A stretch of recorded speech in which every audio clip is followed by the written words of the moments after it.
Hello, everyone. How are you guys doing? I hope you're doing well. Today, we're having a conversation with Jenna Effoe, the African superstar. And so come on in. I'm going to just send this invitation. Do you know what we do? I'm going to send this invitation over to Jenna so she can come on in and get situated. So tell a friend, grab a friend while we're doing all of our rituals, what we do while we're doing all of this, and invite someone to come on in. So I hope you guys are doing well. Hope everything is going wonderful for you wherever you are. And I pray that you are blessed and you are well. I'm doing well today. Everything is really going well. And so I'm really excited. So I hope you guys are excited as well. So I am going to, like I said, just get on over and send her this email. So I hope you guys will also come on in and share the stream, and you will come on in and join. And if you got any questions for Jenna, that would be awesome as well. So let me go here and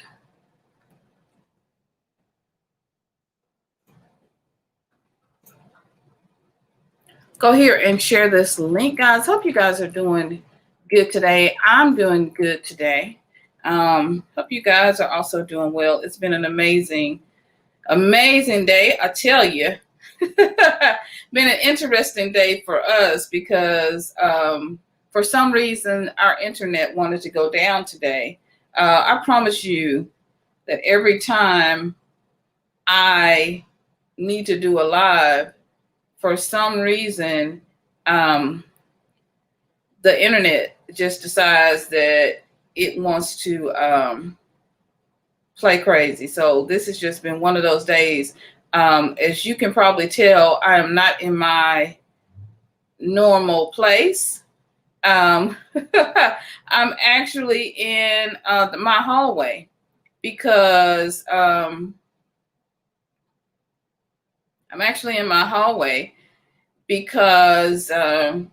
internet is not working in my office. So it's been a shuffle of trying to get everything done. So yeah, I just sent that over to her. So I hope she'll come on in. In the meantime, how are you guys doing? Yeah, I just sent that over to her. So I hope. Okay, how are you guys doing? Hope you guys are doing good. Hope all is well. Hope everything is well with you guys. It's an interesting day. So just sent that over to her, and hopefully she'll get that link and then she'll join us and be able to come on in. So, well, Jenna is African superstar. I hope you've gotten a chance to check out her channel. If not, she has some interesting content over on her channel. She talks about a lot of things, all things Pan-African, and just looking at my hair, guys, it's crazy. Yeah, all things Pan-African, and she really gives a great analysis and a critical lens to what is happening on the continent. And so it's a beautiful, amazing thing. Hey, sweetie, could you bring me another pillow? I think I'm kind of low. So she gives a great analysis of what is happening on the continent. Just a beautiful lens for everyone who's thinking of relocating or thinking of repatriating. She does really some amazing work to keep the African diaspora informed. See, I'm in a different chair, so I'm having to prop myself up. on pillows, y'all. So I'm telling you, one day I will have the y'all. Can I get in this chair? One day I will have, it's perfect, but slide down the chair. Have a studio, and we'll be coming live from our studios, and we won't have this problem. All right, we're just waiting on Gina to come on in. Hopefully she'll get the I sent the link, so hopefully she'll go over and send the link so that she can come on in. So yeah, it's just been an amazing, amazing day. Very exciting. And so, hello. Hey, Angie, Life's Lover. How are you doing? Glad you're here, sweetie. We're just waiting on Gina to come on in. Hopefully she remembers today's our day to do the interview. So I hope that hope she's ready and coming on in soon. So I hope you guys are having a beautiful day. I hope all is well with you. I'm just sharing. So if you see me looking down, just using my phone to share over on Facebook. I'm having to use my husband's computer. I mean, it's like today, boy, I'm telling y'all. Today has been like just an amazing day. So yeah, let me share this over on Facebook. So join me for this live. Let's see. All right.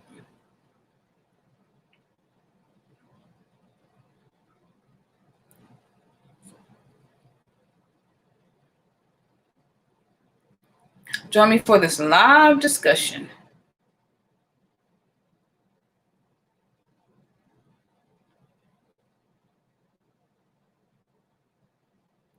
With Afrikan superstar. All right. Put some stars up here.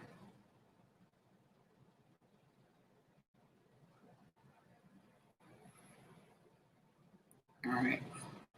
So hopefully she'll get a chance to come on in. I don't see her in just yet, but yeah, no, she'll probably be in really, really soon. So I hope you guys are doing well. Hope everything is going well in your neck of the woods, wherever you are, as we wait for Gina to come on in. And I will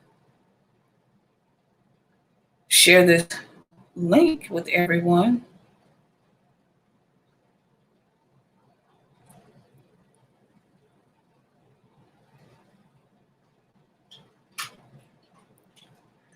All right. So we got 4 of you watching. Thank you so much for watching. I really appreciate it. I really do appreciate y'all coming on in. So we're just waiting on Gina to come. Hopefully she will come on in. I sent her the email, sent her the link. So hopefully she'll come on in.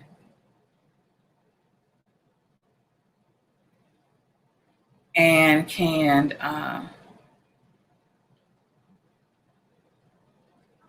join this amazing conversation. So let's see, share. All right, guys. I'm having a good day. Like I said, this morning we had some things going on with the internet. So wow, it was couldn't get the internet on. It was just spinning and spinning and spinning. I couldn't get the TV to work. We were looking in the account. We knew, we paid the bill. I mean, it's like all this stuff, like what is really going on? So, and it was working everywhere except my office. So, and then we, so took everything. As you can tell, I'm in the hallway. I'm actually kind of in the foyer, but there's my closet door. But yeah, I was, so I had to go and run and grab and find this, little stand so I could be in the hallway because my husband had to reset the internet, and then my computer had a issue. It needed to run an update. So I was having all these problems. But I was like, we're gonna persevere. We're gonna get through this. So I am excited that you guys are here with me. And so Gina's in the backstage. So we're just gonna go ahead and bring her on, and we can get this conversation started. So I hope you guys are well. And be sure to share the broadcast, everybody. I've been sharing, so be sure to share the broadcast. I know how y'all love to watch the replays. I know some of y'all are at work, but yeah, so we're gonna just bring Miss Jenna Effoe on in. Hello. Hello, sweetie pie. How are you? Good. How are you doing? I'm good. Thanks for getting up early on your side. I know it's early out there, so big shout out to you. Oh no, we're fine. It's like lunchtime, Central Time, so we're south, so we're doing pretty good on time. So how about you? How are you doing? Yeah, I'm doing okay. I'm hanging in there, hanging in there. I had actually a photo shoot yesterday, all day, so I'm really recovering from that because it was a lot. It was a lot, but yeah, I'm doing all right. I'm doing okay. Well, good. Well, for our viewers on this side who don't know who you are, which I don't know, they must have been sleeping or hiding under a rock. Please introduce yourself to everyone.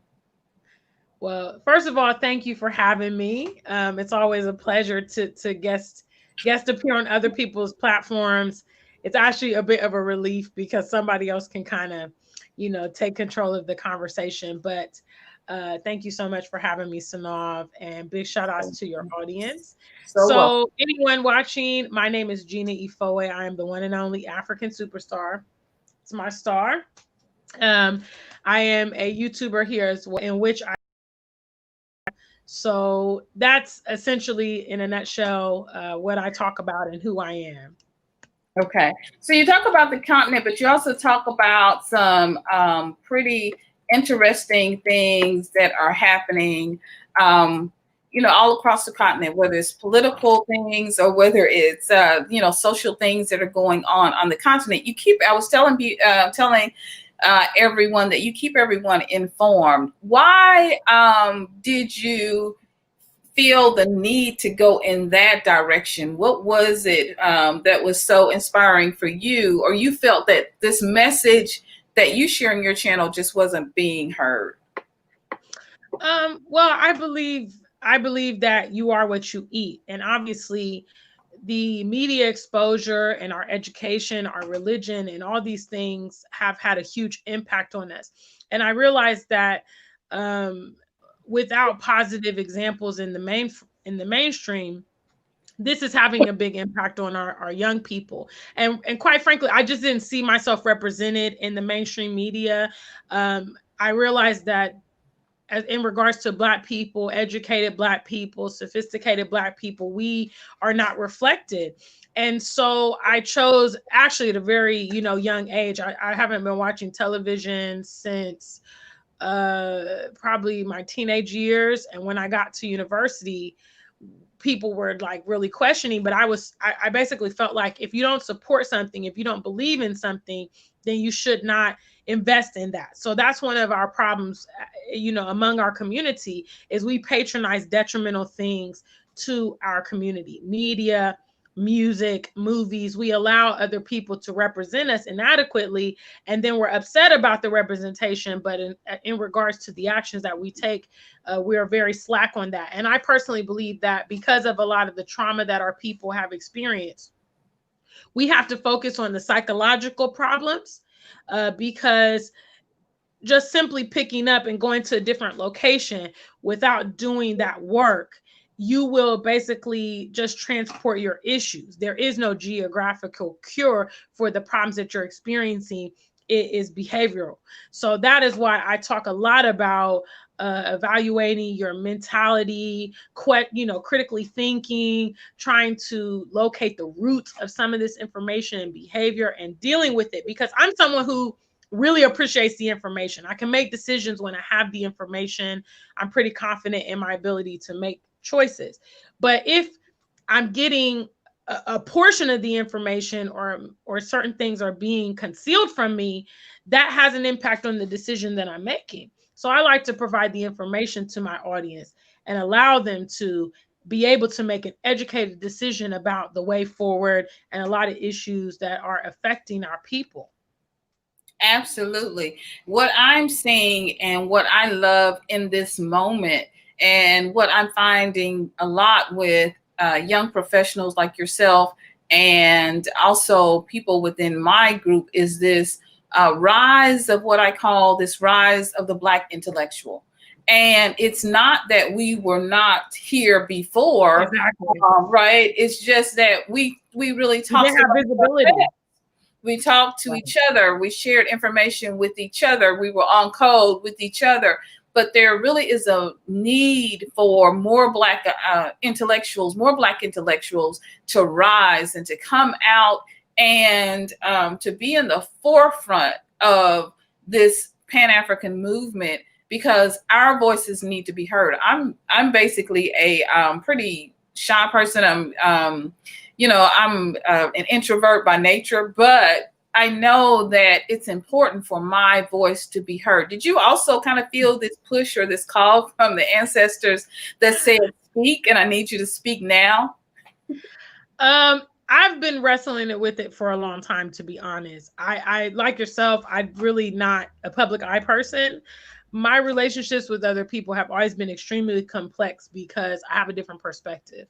And unfortunately, many people become very defensive when they encounter people that have different perspectives on things. So my interactions with people has really been complex. My mother promoted me to get into broadcasting and do something with the media from childhood. And I vehemently, I would actually get angry at her when she would suggest that I should do it, because I was just like, no, I don't want to be in the public eye. Those people are controlled. Those people are sold out. You don't have any freedom. People are critical of you and all these things. And it just kept resurfacing. I would get basically elevated into positions. People would always ask me to speak. When I was in university, if we did group projects, they would always want me to be the one to present, and just these kind of things. And it just frustrated me. And I finally got to the point where basically I felt that, because I do feel that those of to whom much is given, much is required. So I feel that if you are privileged or if you've been elevated, you do have an obligation to other people. I feel that way. So one day I had this revelation that, what if, because of my stubbornness, I refused to share the knowledge that I had with other people. Mm-hmm. And that knowledge could be beneficial. That knowledge could save somebody's life. I thought about the many times I looked for information, or the many times I needed resources that weren't available. And I put myself in that position, like, okay, you're sitting on a perspective that could be beneficial to your peers.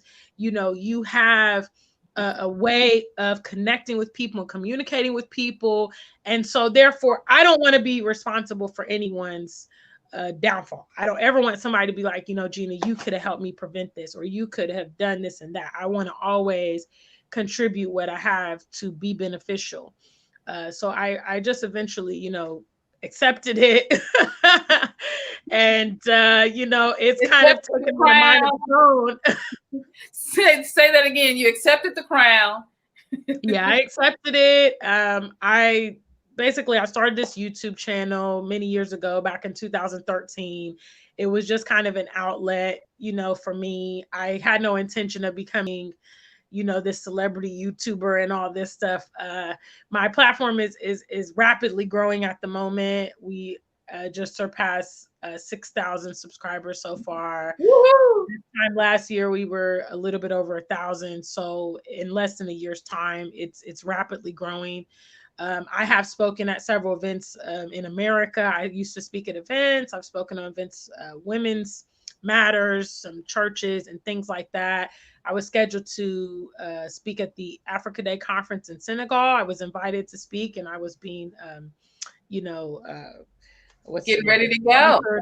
Yeah, I was being sponsored to go out to Senegal and things like that. So um I have chosen to walk the path instead of resisting it, but fortunately I'm able to do it in a way that still suits my life. Although I'm here on social media, I do have a lot of creative control over the media that I'm able to put out, and also my interactions with people. And also, if I feel that I need to kind of pull back a bit, then I have the ability to do that. So I find this option much more flexible compared to a traditional role in the media and things like that.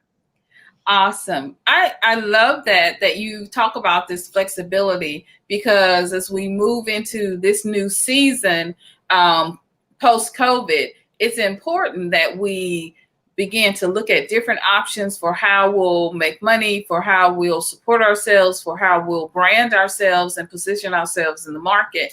And this offers such an amazing opportunity. So if anyone is watching, then the things that you were just saying about going to speak at different places, about having the speaking opportunities, about being sponsored, YouTube, or this digital media space really does offer you the ability to quickly grow and quickly begin to position yourself in a really awesome way. So what advice would you give to someone out there who has had some of those same pushes and pulls, and should I do it? What should I do? But I know I have this call. I know that the ancestors are asking me to do something and be great. Yeah, I mean, if you have the tenacity, you should absolutely manifest whatever it is that you've been gifted or whatever. But I would encourage people to evaluate that decision. When I decided to come in the public media, I mean the public eye, so to speak, I literally took the perspective that you're here on social media. Basically, anybody can see your media. Basically, there's always a trace of it. And you could go viral, you could explode at any time. And there are positives and there are also downsides. And I think that you should evaluate the whole thing and think that, and determine whether or not you can handle it, because that separates the men from the boys. Just because, you can get out here and talk on the internet, perhaps you should or shouldn't do, depending on if you're able to handle it. Because, we've seen a lot of it. There are some people that can't handle the backlash. They don't know how to respond to that. They've overshared their life. They don't have any privacy. There's all kind of things. It's a very delicate balance. So you kind of have to have a skill. And that's why I really think, in my case, this is an innate gift. I had a different lifestyle mapped out for me. I actually started out in Columbus, Ohio. I desired to be a corporate banker. Wow. And basically I wanted to have, I wanted to earn great money, but be behind the scenes. I did not want to be in the forefront. And here we are. It's like a complete flip flop from what I originally designed, and it's centered around this gift. And it's very challenging for me at times, because sometimes I just want to go into my shell and things like that. But it is what it is. I've also had many, many, many benefits that have come along with taking this path. And I think one of the most valuable things is the feedback that I get from my audience, how this is inspiring them, how it's been a resource to them, how it's been motivating to them. And I realized that without me functioning in this purpose, that there would be a void in that area. And those people, again, they may or may not have been able to find what they needed when they needed it. So I feel relevant and I feel very valid. And I feel like I'm contributing to the well-being and the edification of my community, which is very, very important to me. So it's fulfilling. It's fulfilling in a totally different way. It's not like monetary. It's not trivial. It's not,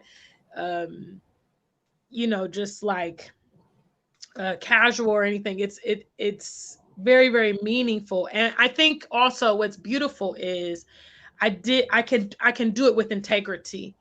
You know, I don't have to sell my soul, and I don't have to be out in a very derogatory manner. I've been able to grow my channel organically by connecting with other like-minded people. And so for me, I think that is just an amazing, amazing thing. It is amazing.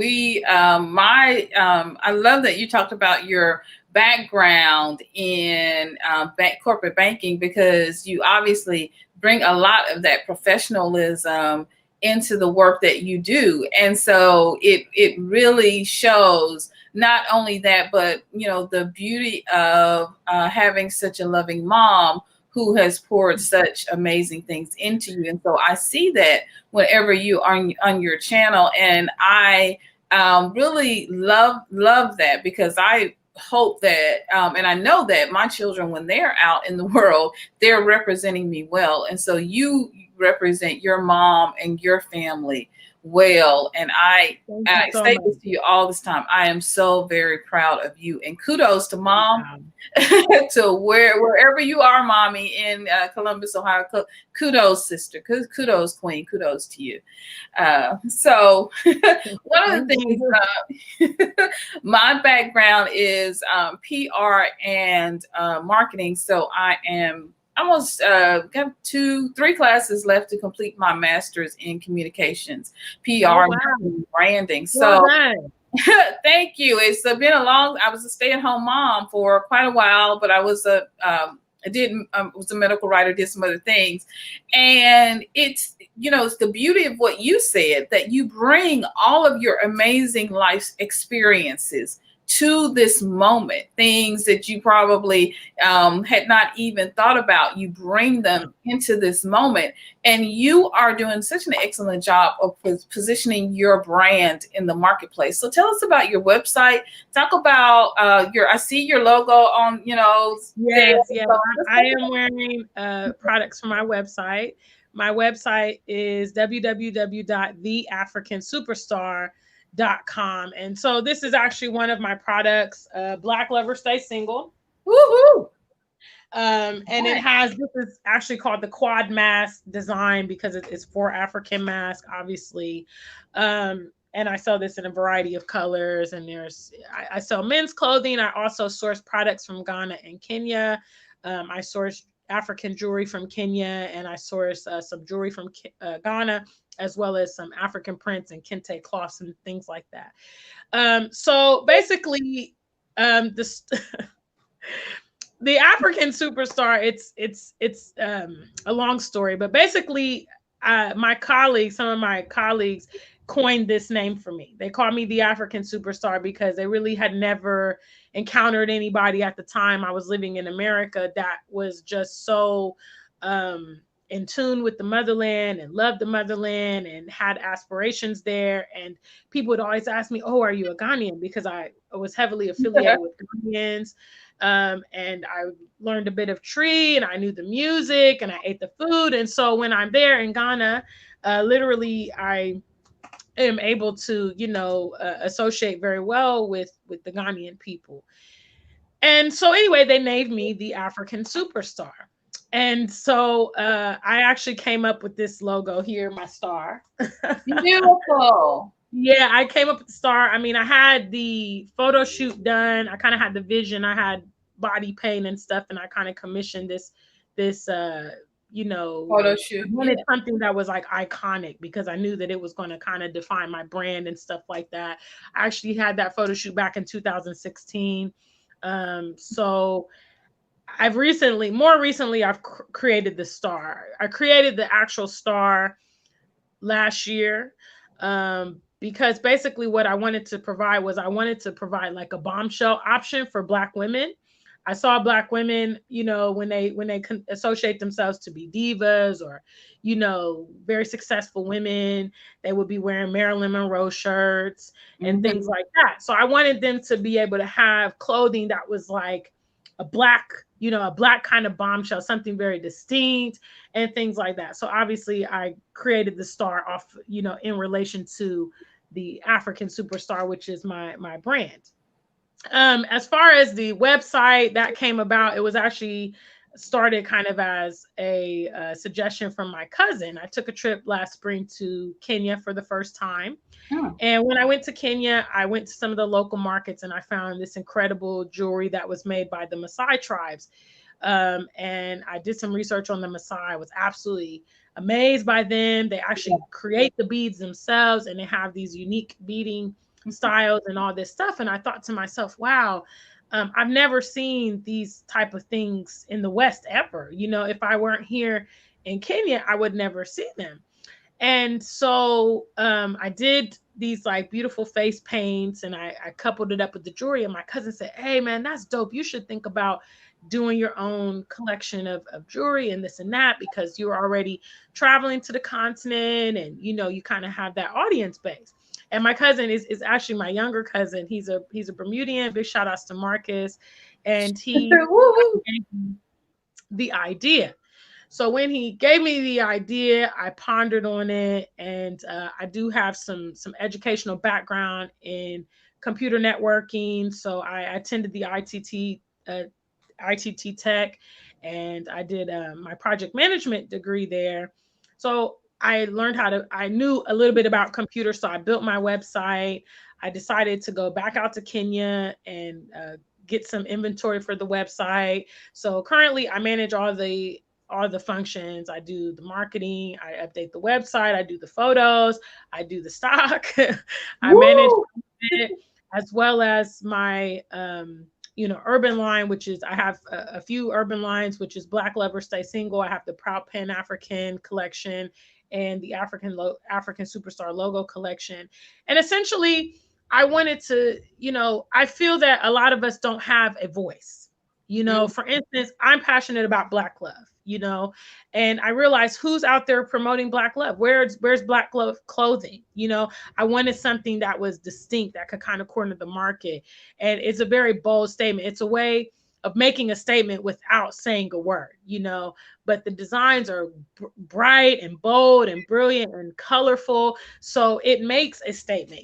I just had my photo shoot yesterday in London, and people were stopping me and they were like, wow, what is this for? I love your clothing. Wow. This kind of thing. And that's what I want, a thought-provoking way to promote my peers to think about, preserving our love, our community, and our families, because it's very, very important. So that is kind of some of the back information of the website, as well as it has been my long-term goal to migrate to the continent. So it's absolutely vital that I have streams of income. And this is one way for me to be mobile, because if you have an online presence, you can operate your business from wherever.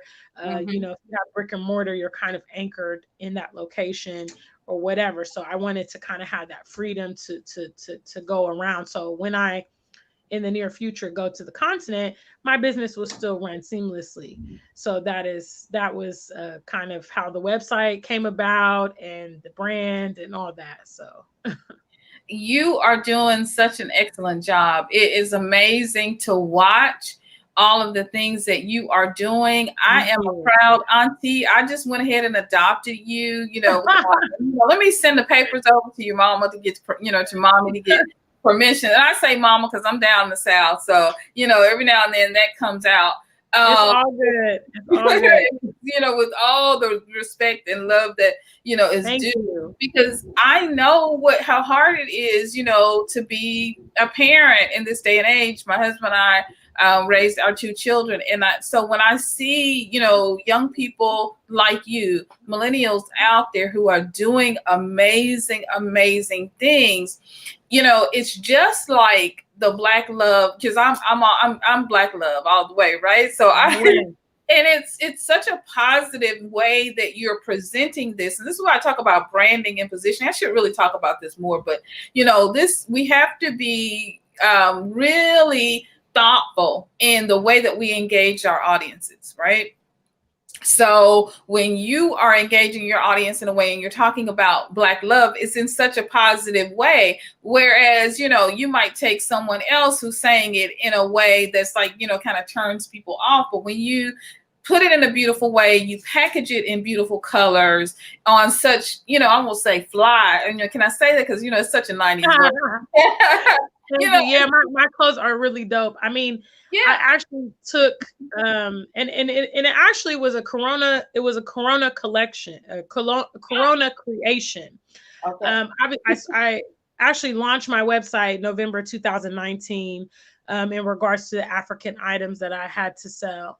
And when the lockdown came, I really don't even know where the inspiration came, to be honest with you. I was fooling around with my website and I just came up with the first design, which was a pink jacket. Actually, the pink jacket that I wear all the time. And, you know, from there, it just went on and I created all these designs. I sent a couple pictures to my friends and they were like, yo, that is hot. That's big time. You know, I have a friend of mine that I actually went to the University of Cincinnati with. His name is Floyd. And there was a big brand called Ohio Against the World, or OATW. And it was massive in Ohio because one year there was a championship game and there was this photo that was taken of this guy. You know, he was full of emotion and he was wearing one of the shirts. So the shirt went viral and my friend had a very successful t-shirt company. They made hoodies and jackets and all this stuff called Ohio Against the World. Ohio. And so I reached out to him and I was kind of talking to him like, you know, I want to kind of do some kind of merch and, you know, can you give me some pointers and things like that. And then I also took some inspiration from a quote that Adele said. When she was being interviewed some years ago, they asked her, you know, whenever you come out, because she's kind of like us in a way, she's a recluse, you know, she doesn't like the public eye and things like that. She usually comes out, drops an album, and then we don't see her for several more years. So they said, well, how do you compose these amazing albums where almost every song is a hit and things like that? And she said, and I would give this out to other entrepreneurs. This is actually words that I live by and I'm compelled by.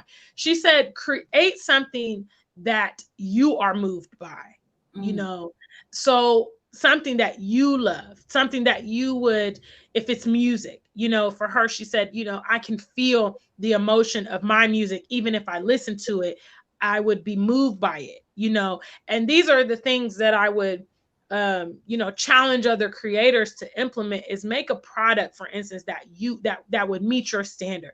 Like when I actually create inventory for my website, that's always at the top of my list. Is this something that I would wear? You know, is this something that I would like? Does it embody my confidence and the message? And so obviously we know our people are dealing with a lot of emotional voids. Yes. I want people that wear the African Superstar clothing to feel confident, to feel beautiful, to feel fly, to know that, you know, to hold their head up high and things like that. So my style is very distinct, and and I'm also proud. I mean, you know, you watch my channel regularly, so I wear my products, you know, all the time. I wear them. I'm very comfortable. It's not kind of like I'm trying to sell you guys stuff that I don't like, that I wouldn't even buy, or, you know, things like that. And my products are high quality, you know. I have satisfied customers that are, you know, viewers of my channel. So I have done that, you know, and we're just expanding more and more as the days go by. I hope to have, you know, a much bigger presence this time next year as far as my company. But you know, that's where it comes from. We have to create the solutions for our people. We have to be innovative about that. We see these people are marketing campaigns that are destroying our community. Right. We need to counteract that. And Black people love clothes. They love, you know, bold designs and flashy designs. I mean, you can just look back through the decades, and that is what attracts our people. So that is kind of something, you know, some of my strategies that have helped me to develop these products. And they are absolutely beautiful, and they definitely fill this void that, you know, people are looking for, because you know, back when of course it feels like, after all that's going on in politics now, it feels like decades ago, but way back when President Obama was president, and back when Way back when. Way back when. I mean, it really feels like it's just been decades now. But it seemed like Black love was on the rise, and it was like, I have been married for 25 years. Black love has always been on code. Black love has always been popular. But it was this that people didn't see it, or they didn't see Right. us. They didn't advertise it. They didn't, and I actually run in addition to the other things I do, I run a Facebook group called Exclusive Black Love. And I share pictures of Black love, Black families, and I also use that as a way to, show and showcase my products to an audience that's interested in Black love. But when I started running that Facebook group, I was like, wow, there's a lot of pictures out here of Black couples getting married, their families. Like, it's really not, it's not as we perceive it, but basically this media space, right? This media space is so critical because obviously what you see, you begin to correlate that with what's going on. So what you don't see, you just assume it doesn't, it's in short supply. Yeah. But there's tons of Black love, and obviously on the continent, it's the standard, it's normal. It's not even, people, whereas in the Western settings, a lot of people are challenged in regards to pursuing Black relationships and getting married and settling down. It can be very tumultuous. On the continent, it's second nature. It's norm. It's norm. It's not even anything special. If you've been in the West for a long time and you're used to all these interracial couples, and you go to the continent, you'll be looking around like shocked, like, wow, it's a lot of Black families, and that's just how it is. So it's actually amazing. It's fantastic. But yeah, we still need to promote it. I'm going to do, a lot of people are like, it's so edgy. Black lovers stay single. But I'm like, I'm going to promote it. I'm going to go out there and do it. Like, I'm not afraid to say the message, because it's about self-preservation for our people, and it's about the pride. We have got to instill the pride and make it hot again. I'm pretty sure if all these celebrities, these Black athletes and musicians and stuff, if they all sacked their white wives or non-white wives and got Black sisters, Black love would be even more on the rise, because that would be the example that was constantly being circulated. But they circulate mixed race stuff usually, and then that becomes that correlates into everyday life. So I'm going to go ahead and step out there with my message to promote Black love, And it's important. It really is important. And it's, just to be honest, this is the conversation we have with our children about what we want to be brought home. Now, what you do out there, as long as you don't make no seeds, you're not spreading nothing, you're good. But, and I have, I say this jokingly, but lovingly, I do have people who are mixed race within my family. My brother has a beautiful daughter, Celie. We love her to death. Both her and her mom, they're just sweet. And of course, my brother's married to someone else now, but she, even when the mom got married and had, and also had another child that was the same race as her, I call him Frog. He's been Frog his whole life. He's still my baby. So it is what it is, and we all are, have multiple heritages and all of that stuff. Because in my heritage, in my lineage, my dad's father was white, and it was a love match with them. So my grandfather's also, he's also white. Yeah. So it is what it is. Well, my husband has a question. That got nothing to do with me. That got nothing to do with me. That's zero. That's not my fault. As far as what I got going on, where I'm going from here to there, is Black love or stay single. Stay single. That's it. That's all she wrote. Well, so we're promoting good things. My hubby, Milton Craft, has a question. He says, what do you think are some of the challenges people will face once they get to the continent? Economics, culture, etc. Good question, Bae. Thank you, Mr. Milton. Thank you for that question. Obviously, there will be cultural differences. And realistically, we have been residing in the West for decades, we have absorbed a lot of this culture, and we are removed from the continent unless you have strategically been trying to, familiarize yourself and reintegrate. I think the transition can be easier or difficult depending on your preparation. For me, because I've been frequenting the continent, that has greatly helped me in regards to what to expect. There's nothing like living on the ground. There's nothing, and there's a lot of things that can occur that you cannot foresee and anticipate. But again, your preparation will be very valuable to you, So I'd say, obviously, if you don't go, if you haven't been, yeah, it can be a massive culture shock.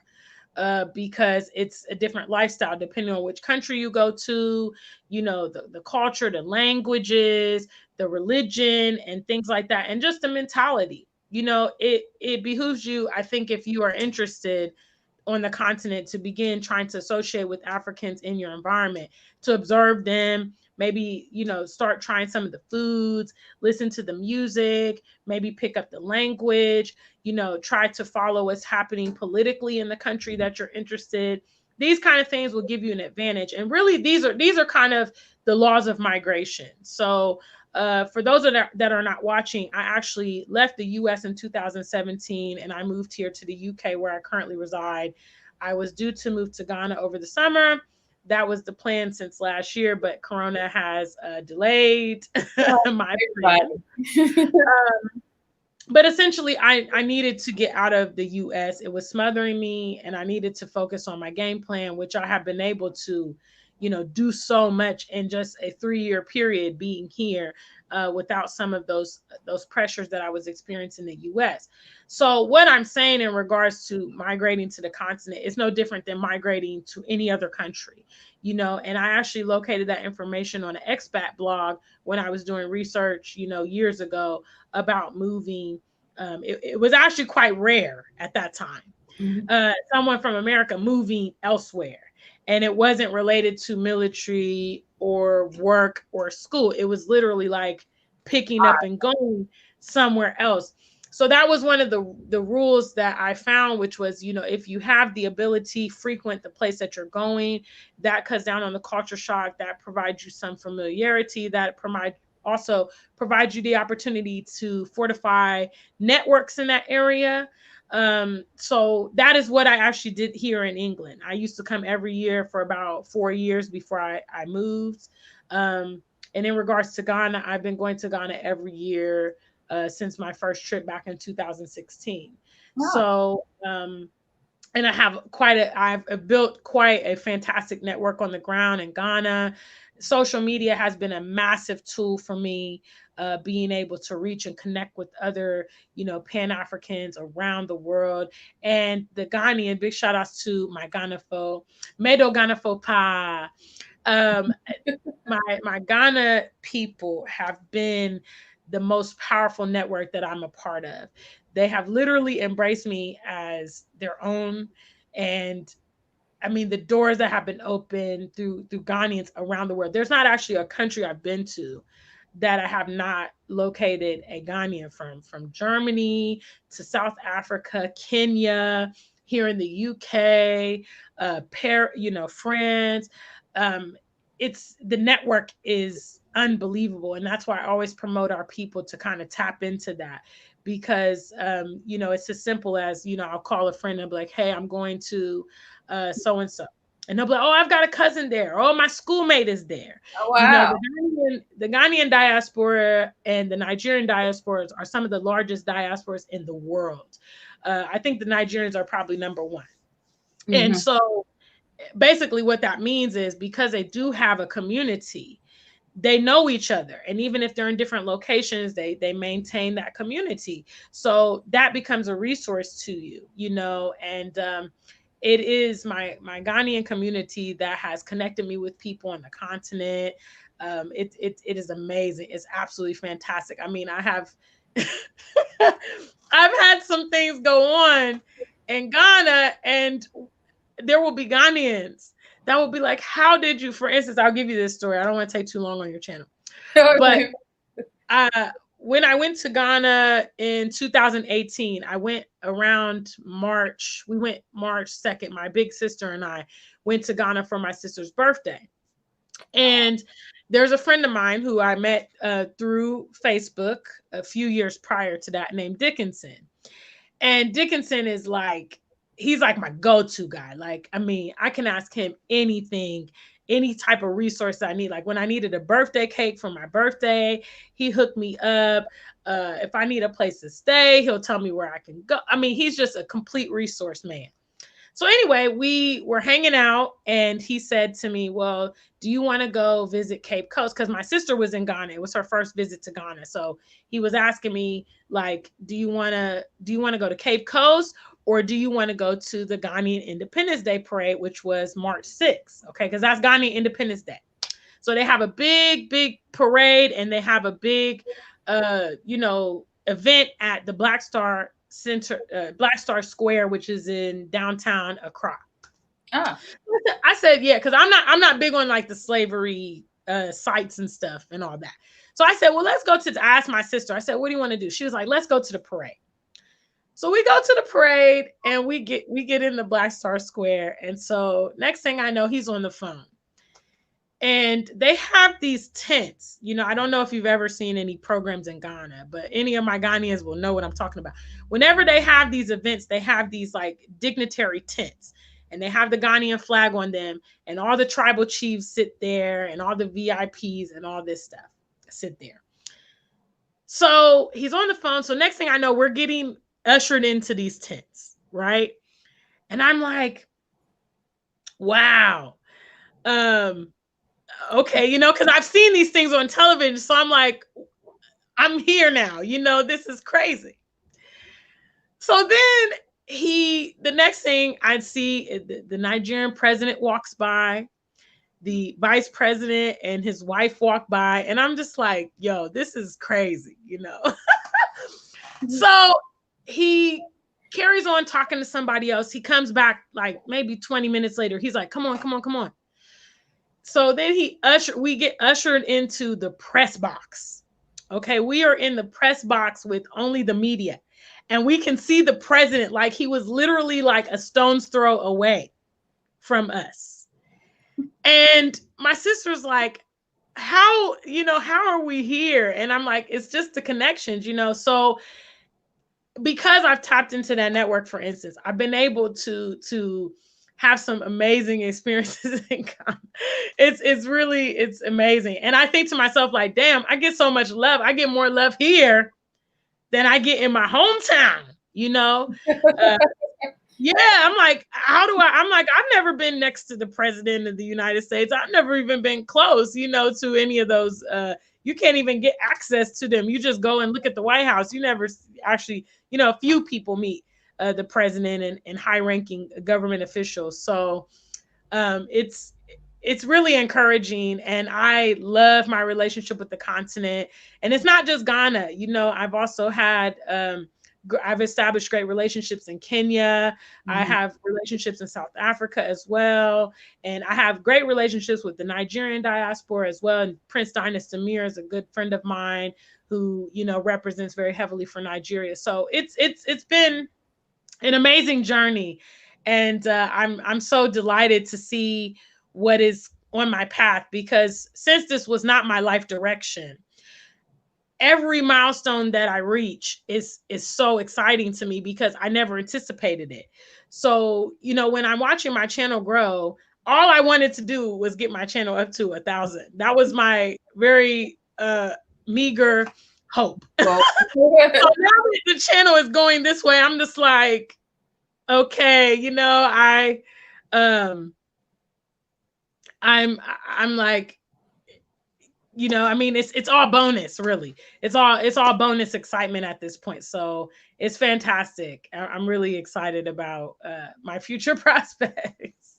Awesome. Your star is definitely shining and rising. Why Ghana? And tell us a little about the economics and some of the amazing things that are happening on the continent or in the country of Ghana. My love affair really with Ghana started back in Columbus, Ohio, my hometown. Like I mentioned, you know, the Ghana diaspora, for instance, in Columbus, Ohio, is quite large. And I do have Cameroonian family, but they're one of the smaller, you know, African communities there. So basically, the Ghanaians were like the big dogs. They were holding the concerts and the parties, and you know, they have, you know, I don't know if you've ever visited, you know, had the pleasure of going to like an African wedding. They are like lavish events, you know, massive parties, incredible. So, you know, I started my interest with them because it was fun. You know, I was young, you know, enjoyed the good looking guys and the parties and the good fun and the social scene.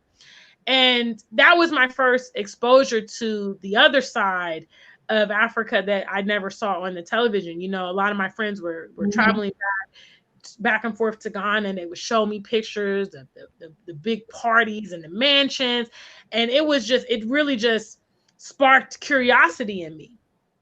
And you know, naturally the fellas were quite good looking, you know, quite what I enjoy and things like that. So it was only natural that I visit, you know, Ghana, because I felt that whatever, you know, I was experiencing in America or even here in the UK will be obviously amplified if you go to the root, you know. So the first time I went to Ghana, I just felt so great. You know, I literally felt like, I thought to myself, how can you be in a place that you've never been and feel this comfortable?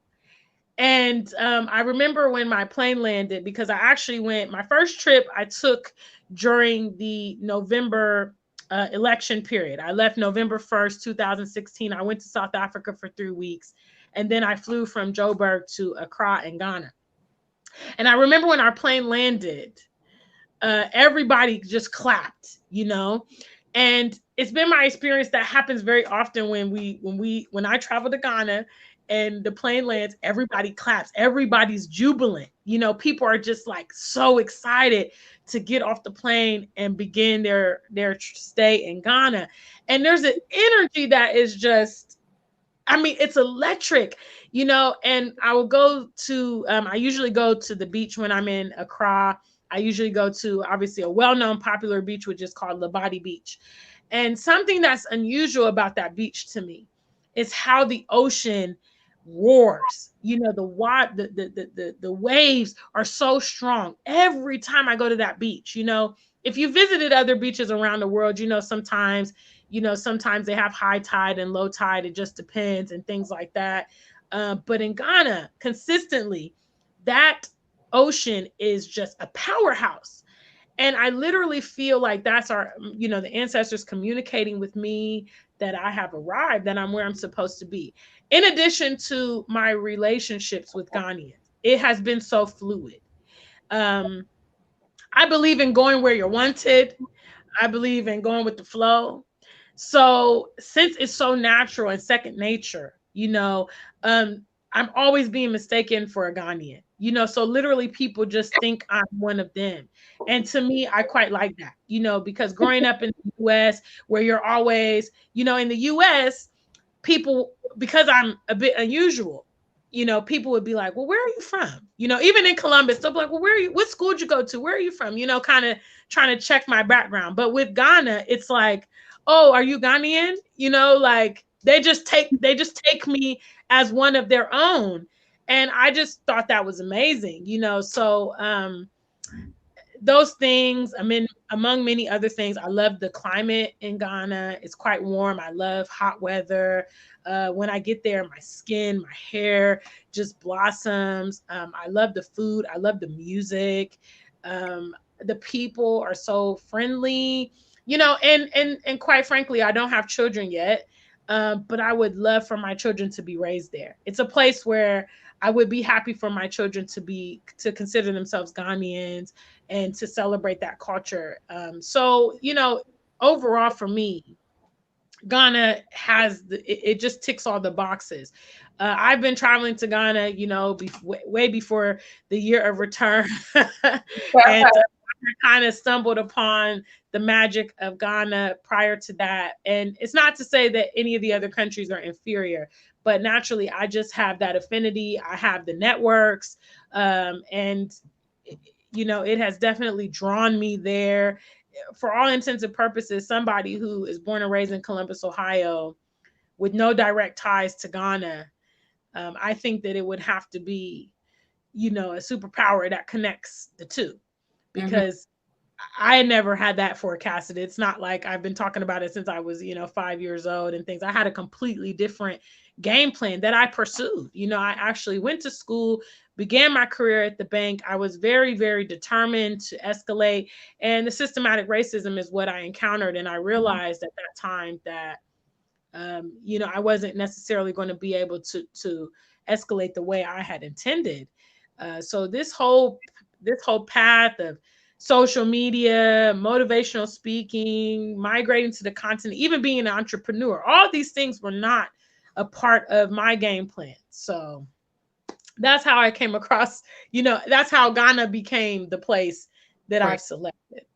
And so the economy of Ghana is extremely strong. We hear a lot about what's happening with Nigeria and its economy, but there, Ghana has so many beautiful things in terms of cocoa, palm oil. I mean, say that again. Gold. Yeah, I mean, so many amazing economies. So speak a little bit about the economy, if you can, of Ghana, and tell us, because you gave us the culture. I love it. Tell us about, and because Coast is one of my favorite places, I mean, to go. It's just beautiful. But so if someone were to move there, in terms of jobs, not necessarily, but you really need to be starting your own business. Is that what, is that what, am I correct on that? Yeah, I mean, it is ideal. I do know some of my friends that have, transitioned there already, and they have found jobs. I have a couple of my girlfriends that are doing teaching. They were teachers in the US and they are teaching at international schools in Ghana currently. But if you're in a position, it is ideal that you would take the opportunity to be an entrepreneur, because there are a lot of needs around the continent, and essentially you have the ability of innovating those needs, and then you stand to benefit. If you're the creator of something, you stand to benefit. All the companies that a lot of us work for in the West, they were started by some kind of small entity, and they grew to be the large companies they are today because of the success. And usually the people that created or the people that are CEOs are benefiting from that. So ideally, if you're able to take a business to the continent, then you should. Now, in my particular business model, at this time, I'm not necessarily doing business on the continent with other Africans. I employ Africans as artisans for the products that I sell, but my target market is the diaspora. The reason being that I do have an understanding of what products and things like that the diaspora may be interested in. And I also want to provide these goods to the West. A lot of people don't have access to African clothing or African jewelry, or certainly not Black love products, Pan-African products, and these kind of things. So I want to necessarily provide that to, the West. I basically took the model that I'll be able to source products from Africa, employ people on the continent, which will enhance the quality of their life. It's also mutually beneficial for me, and so on and so forth. But in regards to the Ghanaian economy, obviously it is one of the two largest economies in West Africa. So that usually will be an indicator of a well-developed place. If they have a strong economy, there's a lot of byproducts that come from that. Obviously, Ghana benefited tremendously from the year of return. They made millions of pounds from all those tourists, and they have invested that in infrastructure and other services and things like that in Ghana. Ghana is rapidly developing. Every time I go, I'm seeing the growth, I'm seeing the expansion. It's very, very encouraging. And I would say one of the reasons that Ghana is strong is because of their diaspora. Their diaspora regularly travels home. They regularly invest. They start businesses. They build properties and all that. Essentially, they're pouring their resources back into their homeland, which stands to create progress. So the diasporas are a big resource, not just African diasporas, but diasporas in the world. You know, when people have gone abroad, maybe to earn whatever or get education or whatnot, when they pour those resources back to their homeland benefits. And Ghana is a fantastic example of that transition. So Very indeed. good. Yeah, I mean, I'm okay. I'm rethinking my whole plan on what country I want to go to, and Ghana's on my list. So I have, Yeah, Ghana is amazing. yeah, I mean, the thing is, right now it's a hot spot, you know, so you're gonna have some trendy folks there. But there's a lot of options, even if you're not necessarily considering Accra. I will be basing in Accra because that is where a lot of my associates are. I do have a cousin currently living in Ghana. He's not far from Accra, and I'm more suited for modern Africa. You know, I'm not. I'm accustomed to that. I'm not necessarily like a rural living kind of folks, but there are a lot of people that have that skill set, and that's very, very valuable too. But there's a lot of options in Ghana. If you're more nature, if you want to do rural, if you're Christian, if you're Muslim, if you want to do the city, you know, there's a lot of different options. And living in Accra is comparable to living like New York City. You know, big cities, the cost of living is higher. However, there are conveniences and, you know, amenities that are in Accra that maybe you wouldn't find in Tamale, you wouldn't find in Kumasi or Takoradi, these kind of things. So it just depends on what your life model looks like. For me, I will enjoy a bustling social scene. I think that's something that I have been robbed of in these settings. right. You know, I've been robbed of a bustling social life, so I definitely want to, you know, fraternize and build up my networks and things like that. And maybe, you know, once I settle down and begin my family, you know, maybe move a bit out of the city. But when I go to Accra, yeah, I'm on the scene. I'm on the scene hard. So All right, now I see you out in these Ghana streets. You act like girl, you know me man, you came along to my channel after my recent trip. I mean, I'm totally the African superstar in Africa. It's a different vibe. It's a totally different vibe. Oh, So yeah. good stuff. Look, that is. Yeah. I want to ask you a question that I really want to know, and I know some of the people watching want to know, and that also speaks to Milton's question about the challenges.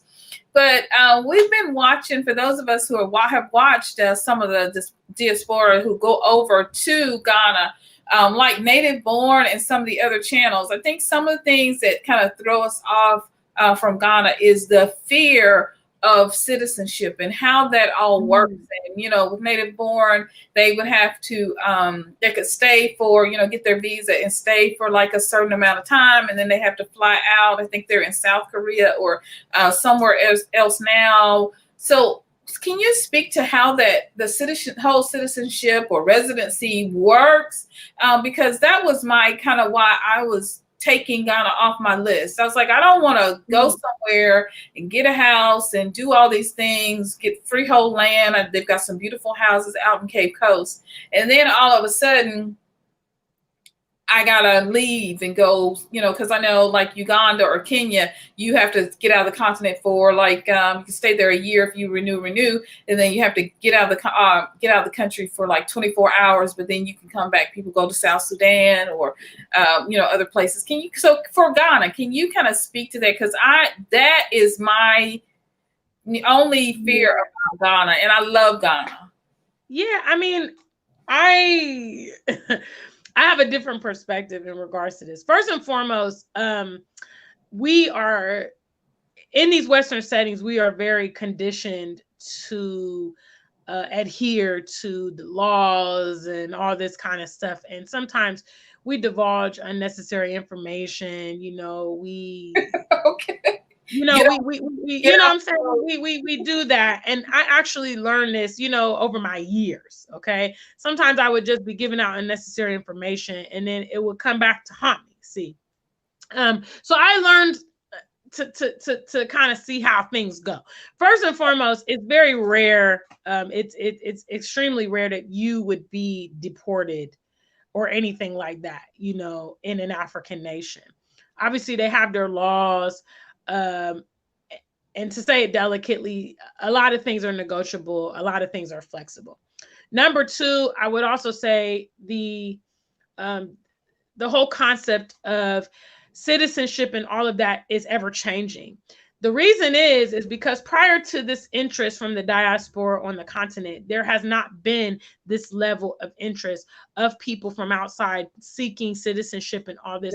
A lot of these laws and things, these things are very dated that were created at a time and they have not been contested. So they've just been ongoing. But we have seen through our YouTube community how people on the ground are impacting these things, how they're having them rectified, how they're having them change. Ghana has also been one of the forthright countries with this process. You know, last year they adjusted their visa process to accommodate the high volume of travelers going. There was also several groups of Black American people that attained citizenship last year. I have a very close friend, Dr. Carnita Groves, who was one of the 124 that received her citizenship in November of 2019. So, you know, things are ever changing. And so I'm very encouraged by that. In regards to my own personal process of citizenship, I intend to marry on the continent. Mm-hmm. So that will entitle me to automatic citizenship in Ghana.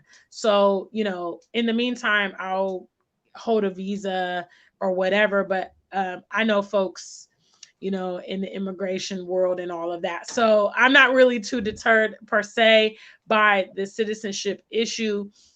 Obviously, I know that when we come from these environments, we know, oh, there's like harsh penalties for, you know, if we don't adhere, you know, in America, they'll deport you and all this kind of stuff if your immigration is not sorted. That's not the case. You know, we're actually being invited by the presidents of these countries and the diasporas of these countries. So I do believe that there would be, even if it got to a point, I mean, unless you were there, you know, as a criminal, you don't strike me as a criminal, but maybe if you were doing criminal activity, still can be.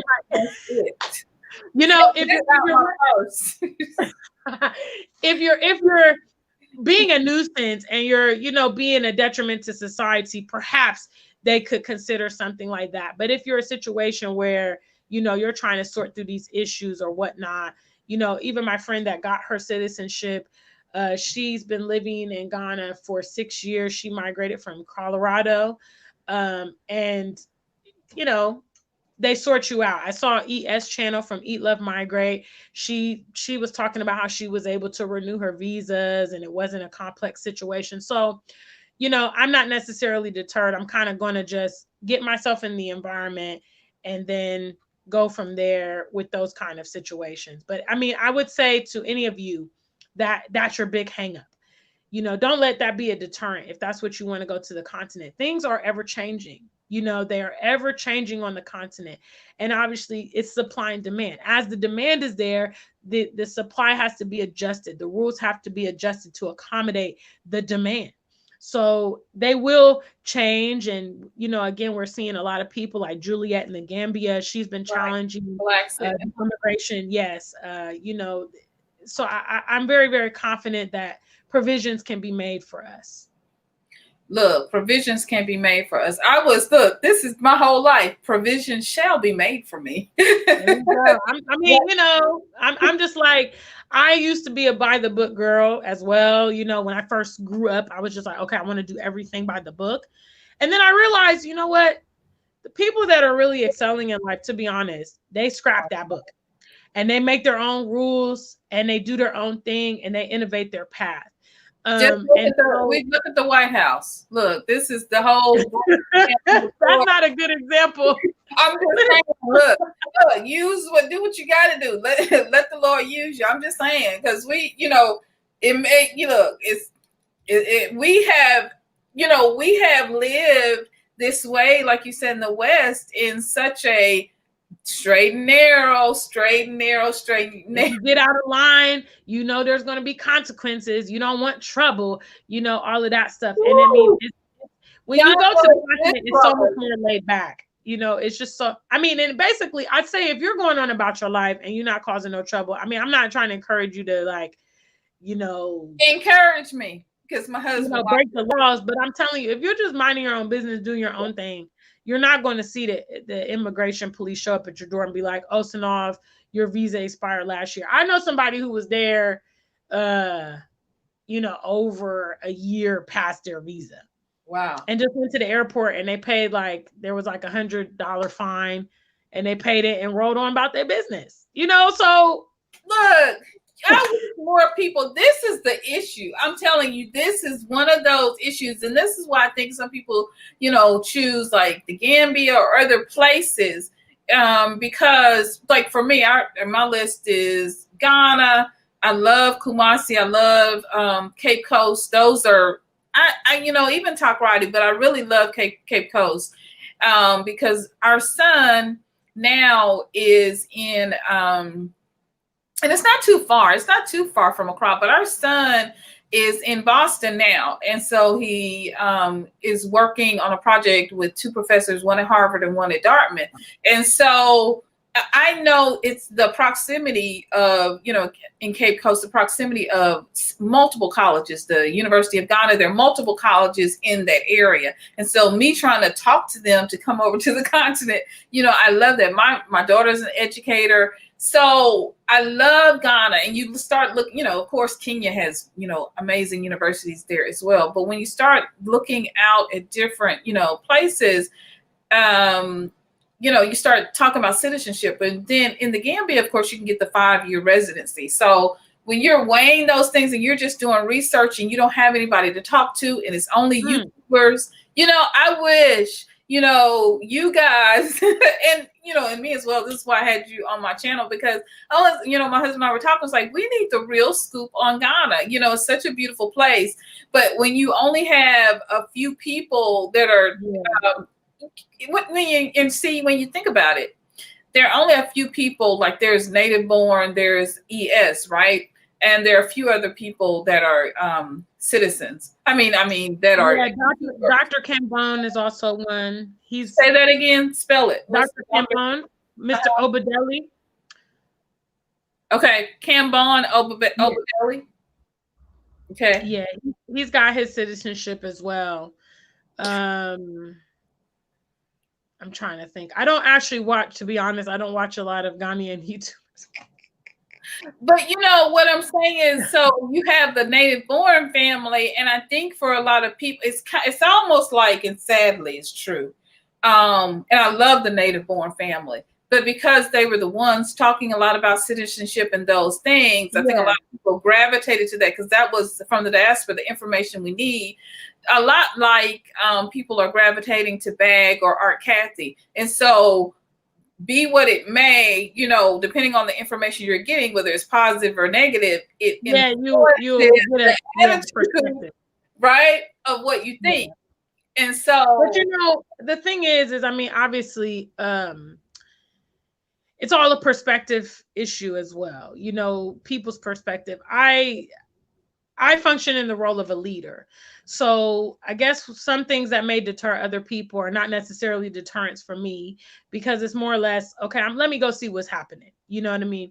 I actually wanted to experience the continent for myself so that I could create my own narrative. And I think I have a very unique channel that kind of ministers to that. And so I would recommend anyway for anyone who is potentially considering this option, the first and foremost thing that you would want to do, all of us YouTubers tell you the same thing, is to visit the place that you want to go. It could be right now you think you want to move and maybe you go there and you're like, wow, I don't know if I'd really like this place. Or you could go and you could just have an amazing experience and that would fortify your decision, but I think it would be unwise to honestly just to pick. I mean, it's something actually I would never actually do. I believe in visiting a place and kind of determining, seeing where I fit in and all that stuff. And it also cultivates additional opportunities. Before I went to Kenya, I had no concept of the AfricanSuperstar.com.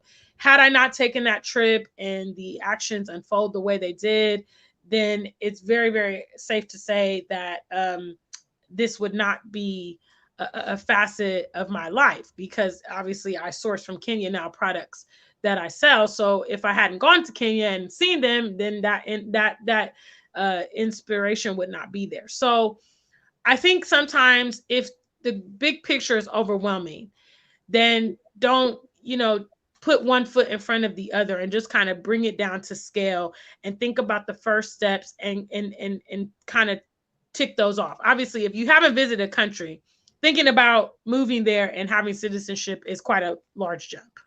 You want to get there first and kind of see how it may potentially work. Or even like you said, you talked about some cities. Maybe you think Accra's crazy, the traffic is quite heavy in Accra. You're like, oh my gosh, this is just like being in the States. And then you go 45 minutes out to Tama and you think, okay, this is more of suburban life. I like this a lot more. Or you go to Tamale and you feel like there's more culture here. Or you go to Cape Coast and it's very scenic because obviously it's on the coast. These kind of things come from the exploration of the place that you're going. And so I would recommend that you do that first. It may be, the hype is all about Ghana right now. You might go and you might be like, man, this is played out. I think I want to do something else. Then in that case, the citizenship in Ghana wouldn't even be a concern because you move on and you're going elsewhere. Mm-hmm. So, but again, I do feel that it shouldn't necessarily be a deterrent. I'm yet to see any video from any member of the diaspora talking about how they've been sacked from Africa because of their immigration, so, so I think, just start your exploration and go from there.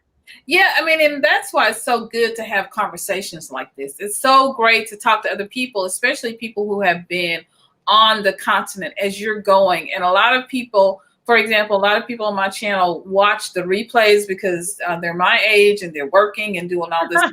So I was like, so this evening, everybody will come, they'll pop up, and they want to know about citizenship. We're more settled. We've been settled. I'm in my 50s. So we want to know, like, what's the deal?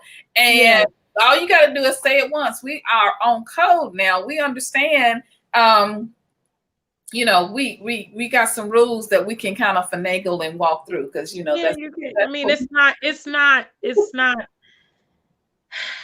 not the white man's lane. Okay. The white man uses, to be quite frank with you, to be quite frank with you, the white man uses these rules to reprimand us, essentially. And I mean, even for them in the American setting, rules are flexible. Rules, they finagle this, they accommodate their own people. We have that advantage in Africa. I'll tell you a brief story as well. When I was in South Africa and I was traveling to Accra, my luggage was a little bit, I think it was like 25 kilos that I was meant to have. Okay. So my bag was a couple kilos over. Now, if this happens in the US, they're going to charge you that over bag fee and all that stuff. Right. So I was there and the gate agent was a young man, he was handsome. And he's like, oh, your bag's overweight. And I was like, oh man. And he's like, you're so cute. So don't worry about it. And he just let my bag go through. And that's what I'm talking about. That's that preferential treatment. You don't ever get that in the US. When has a white person be like, oh, don't worry about it? No. Anytime they can reprimand you, they will reprimand you. So on the continent, I have had multiple instances of that. Women, we basically, if you're pretty, you get away with certain things. Which is quite nice. It's quite nice. I got a free meal the last time I was in Accra. The gentleman was like, I was wearing a kente dress. He said, wow, that dress is amazing.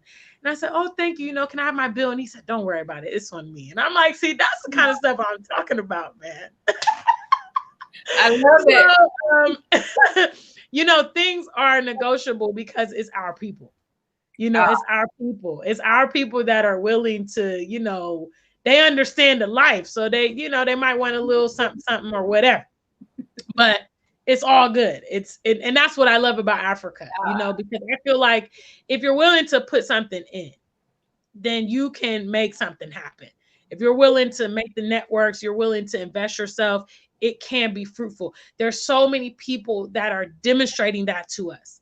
I'm very, very empowered by those that are on the continent that are, you know, encouraging us to come. They're like, come, there's opportunity, there's this, there's that, you know, and I'm encouraged by all that stuff. And I believe because of my level of tenacity and ambition, even what I have applied to my situation here in the West, if it's unhindered, you know, or if the hindrances, I actually have a way to overcome. We can't overcome systematic racism. We can't overcome stereotypes. We can't overcome our interactions with these people. No amount of education, wealth, social status, nothing. Even Black celebrities, high prominent Black people are dealing with these issues in the West. However, the obstacles that we face in the continent, we can potentially overcome those things. We can actually be a part of the growth of these nations and watch them develop and become more powerful countries. We can participate in that. That's feasible. That's real. It's happening right now. Right. So with that comes hope. And I see hope on the continent. You know, I see hope above the things that detract and all that stuff. I see the possibilities. And that's all I need.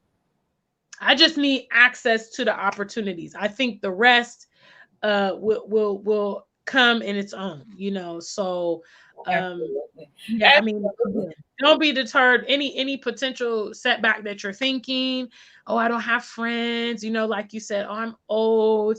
Look, I'm young. I know you're not old, but I'm just saying that's some people's excuse. I mean, and that's relevant. I would say if you are, maybe you're a retiree, you're thinking like, man, I don't want to go somewhere unfamiliar. Again, you're applying the Western perspective to things where we live in an environment where it's very isolated. You know, people don't check up on you. People don't look after you. And you're applying that to your experience in Africa. It's completely different. You know, in Africa, elders are reverenced. You know, people respect you. People look after you. There are very few nursing homes or facilities. People take care of their elderly and their family on the continent. And so therefore, you know, you do have the potential. And if you're willing to integrate with the locals, you will have a vibrant social life. You know, full of gatherings, weddings, graduations, you know, sporting events and everything. If you're into church, they have some super lit church services, praise and worship and all that stuff. There's a lot of stuff available. I mean, the social scene is unmatched on the continent. It's something like I've never, you know, if you're from down south, so it's kind of like maybe the first time you went to Atlanta and you saw all those Black folks and you were like, wow, this is Atlanta. Or, you know, you went to New Orleans. I'm from, we are everywhere. Exactly. That's so basically that is a snapshot. Okay. When you go to the continent, for instance, I made a video when I was last in Kenya about we are not minority. Kenya has the country of Kenya has a population of 55 million. And in Nairobi, the population is 5 million. Wow. And it's like New York City full of Black people. I mean, it is a world wonder. It blows my mind. Whenever I go to Nairobi, you can literally stand there and swarms of Black people all day long. You wouldn't even see the same person twice. It is incredible. And so we have that Western perspective that we apply that, oh, we're going to be alone and we're going to be isolated.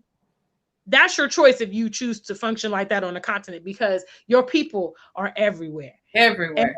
And they are willing, you know, if you show yourself friendly, they will gladly take you in and take you as a friend. I mean, there are people that they look after me so closely, you wouldn't even think that they were not, you know, biologically my family. You know, the way that they do things for me and how they look after me and their thoughtfulness and all of that stuff. I mean, it's unbelievable. it blows my mind sometimes if I think about it, I get a little emotional because they just do so much. Like when I went to Germany, there was a lady on my Facebook that I've never met, and her name is Alice. And I told her that I was coming to Germany because I knew that she lived in Germany, but I was going to Frankfurt and she lived in Hanover. So it's not close at all. And she was like, "Oh, I really wish I could see you, but I've got a cousin that's there, you know." And she arranged to have her cousin, you know, meet me there because she didn't want me to be all alone when I got there.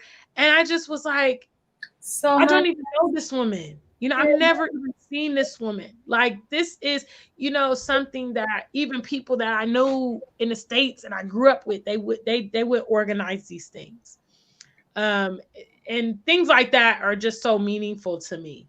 That they would go above and beyond. They really literally look at me as an extension of them. And I think that's powerful. So again, all those things are very, very encouraging. But I know before you head to the continent, your mind is filled with all kind of stuff, and you don't know, and you're what if this goes wrong? What if I'm making the wrong mistake and all this stuff? But I encourage you. You can never be an outsider in your own home. You can never be. One of the reasons that we are perpetually challenged in the West is because it's not our home. We do not have the supportive elements. Our homeland is equipped with all the things that we need. You know, just like an animal, your natural habitat has all the amenities that you need. Okay. Yeah. The animal is challenged when they are removed from their habitat. Mm-hmm. And that is the situation that we're in. You know, socially challenged by the weather, challenged mentally, you know, trying to deal with people that are outside of our ethnicity. All those complexities are directly correlated with us being outside of our homeland. Mm-hmm. So, you know, I refuse to believe that I would have a more complex time in my homeland than what I have experienced here. So I know, you know, I know the writings on the wall. And furthermore, I have traveled there. So I can definitely attest. And I can definitely, when I talk to people, having an experience to speak from, it was very important for me, you know, to negate some of these things that we have continually regurgitate or believe or have been socialized to think. So when I can actually, you know, counteract those things. And I'm glad. Hold on just a minute. My doorbell rang. Let me check. Oh, great. I'm glad that you're here to debunk some of these myths because this is important. This is really important that we get the real story before we travel, before we go, because we have these opportunities and so many opportunities that are there for us on the continent. And, you know, I love what you said, African Superstar, when you were saying about going to Kenya and being inspired to do the jewelry and to do your website and to do those things. Because a lot of the time we feel like, it's the West, that the West has all the information and the only information that we need. And so that was so beautiful when you said that. And, you know, another key takeaway is, of course, don't be deterred. Don't be deterred. You know, one of the things, and we're going to let you go because I know you have so much, you know, so many things. Yeah, I have my own live stream in a couple hours to prepare. So we're going to let you go in a moment. But, you know, one of the things that, of course, you talk about a lot on your channel is getting your mind right, getting on code. And I want to say, you know, I love one of the things that you're doing as a young person is that you're determined not to waste your life in the West, continuing to fight. And you alluded to that, continuing to fight this struggle. In your parting words, would you share some wisdom and any other wisdom you'd like to share, but just share along the lines of why we should be repatriating and investing in Africa, why this is so important. And for young people who are your age, because my children are watching, are going to be, why is it that you should be making this move now, today?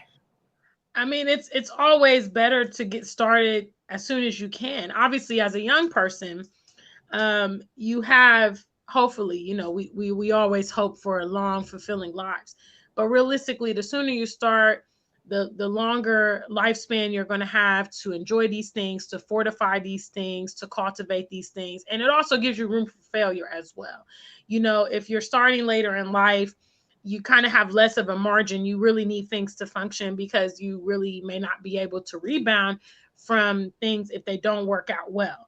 When you're younger, maybe you can try this, see if it works. If not, you can do this and that.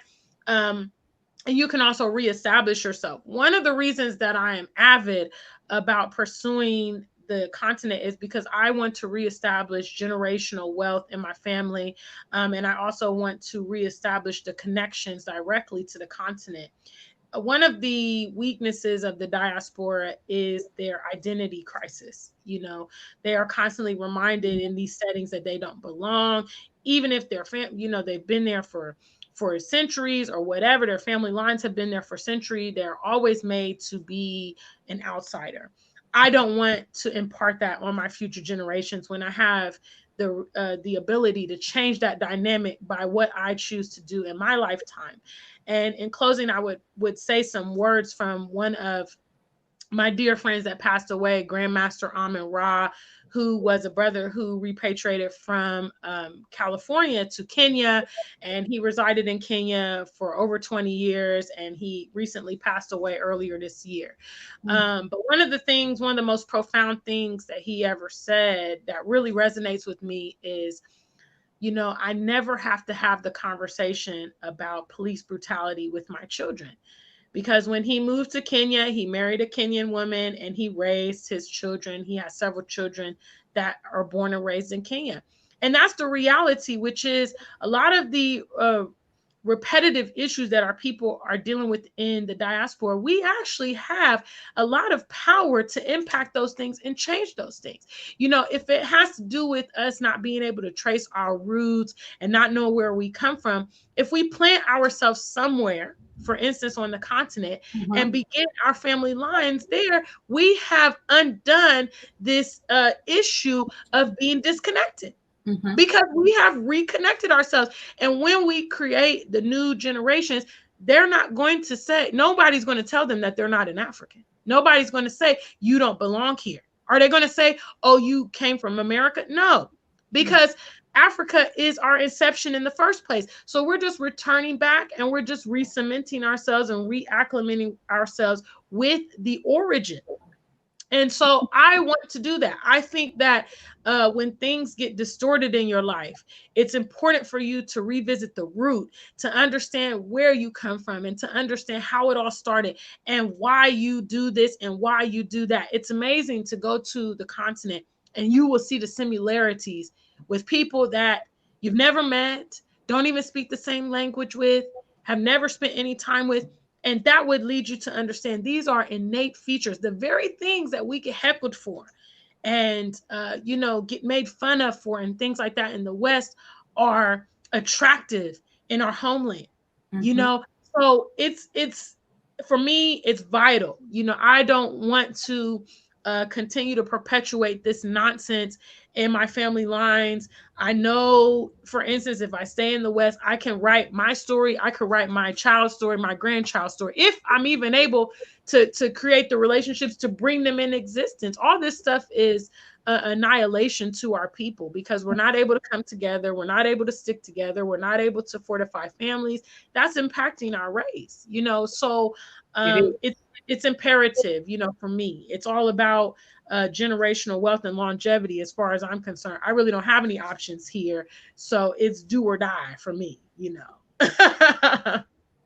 It's do and excel and continue to rise.